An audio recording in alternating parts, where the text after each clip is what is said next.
Now, like Vicksburg, the real battle for Atlanta was in the weeks and months leading up to it. After we'd captured Chattanooga and Chickamauga, we headed on down to Resaca and Kennesaw Mountain. Now, Resaca in particular, my men were on the top of the hill, and we saw there were only 1,000 troops at best. And I knew if we acted quickly, we could capture Resaca, we could cut off the Confederates' escape, and we could defeat them before they got to Atlanta.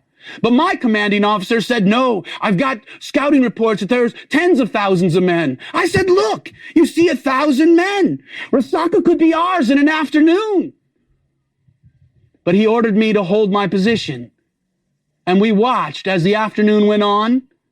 Tens of thousands of men came into town.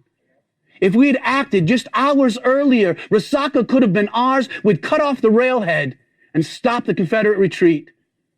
As we watched them pour into town, we quickly realized the hill we were on that had such a capital view of the valley was the hill that they used for artillery practice. They set up their cannons, and a rain of cannonballs fell down upon us. Now, Sherman was a very clever general.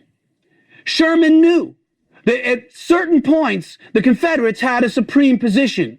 Kennesaw Mountain, for example. They're perched on top of a mountain, firing down upon us. So they fell into this unusual dance. The Confederates would dig in, entrench, and we'd attack, but most of the men would swing around and outflank them.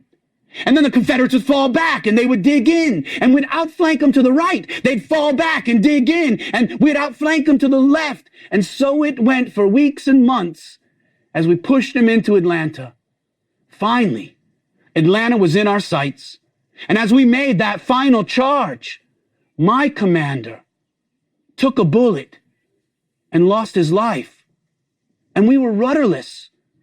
Without a commander to lead the charge, our men were unsure of themselves as the Confederate forces finally came out to fight us. And then I surveyed the scene and realized that I was second, no, because my commander was gone. The leadership fell to me. I jumped on my horse, a black stallion by the name of Thrasher, and I raced to the front lines. I saw some of my boys beginning to retreat, and I scolded them. I whipped them to turn and fight.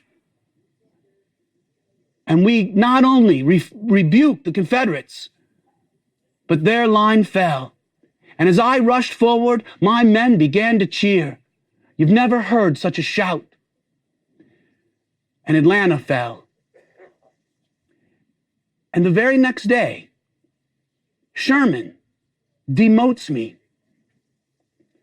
The position that I had won on the battlefield, the position that was rightfully mine, Sherman removes and gives it to one of his West Point friends. Would you feel discouraged? It was at that point, and that point only, that for a moment my loyalty wavered, and I thought, I've served my nation well. I've fought in all these battles, risked my life numerous times. Is this what I deserve? I miss my wife and family. Maybe it is time for me to go home.